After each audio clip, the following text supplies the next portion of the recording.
Hello दोस्तों, आज की इस वीडियो में हम बात करने वाले हैं इस स्टेयर केस के बारे में।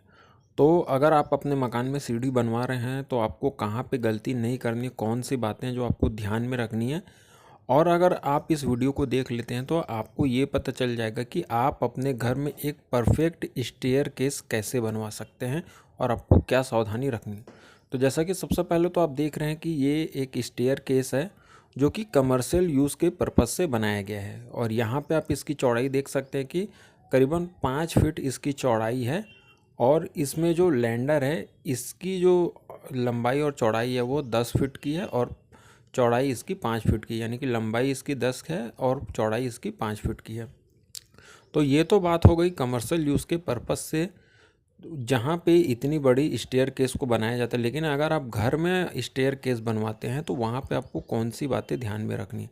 देखिए, बेसिक चीज़ आपको स्टेयर केस में समझने की ज़रूरत ये है कि स्टेयर केस बनाते समय आपको एक स्किल्ड जो कारीगर होता है, एक स्किल्ड मिस्त्री होता है, इसकी ज़रूरत पड़ती है। क्योंकि नए लोग अगर स्टेयर केस बनाते हैं तो वो शुरू में ही जहाँ पे आपके स्टेयर केस को डाला जाता है वहीं पे सबसे बड़ी गलती कर देते हैं।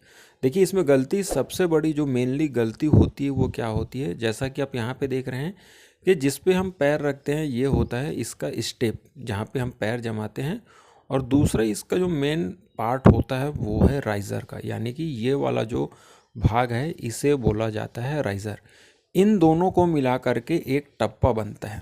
तो किसी भी सीढ़ी को बनाने के लिए हमें कितने टप्पों की ज़रूरत है इसे पहले निकाला जाता है। तो जो स्टेप होता है जिस पे हम पैर जमाते हैं इसकी जो चौड़ाई है वो कम से कम 10 इंच की होनी चाहिए।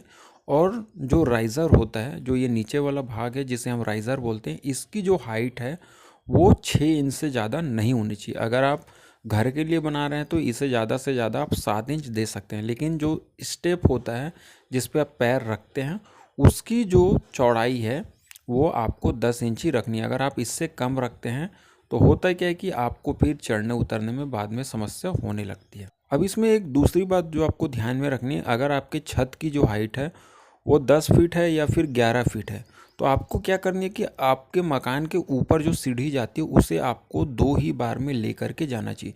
यानी कि जब आप ग्राउंड फ्लोर से सीढ़ी को चालू करते हैं तो इसमें 7 फीट की हाइट पर आपको जो है लैंडर देना है। ये बहुत ही ज़रूरी होता है। कई लोग क्या करते हैं कि जो सीढ़ी की नीचे की जगह होती है उसका कोई यूज़ नहीं कर पाते हैं।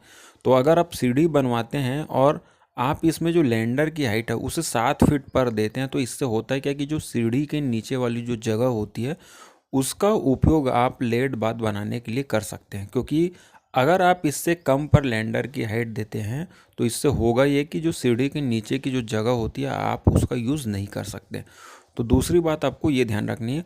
और आपको एक चीज़ इसमें ये ध्यान रखनी है कि जो लैंडर होता है इसकी जो लंबाई और चौड़ाई है वो आपको कम से कम 3 फीट की रखनी है। जहाँ पे रेस्ट किया जाता है उसकी जो हाइट है आपको 3 फीट तक की रखनी है।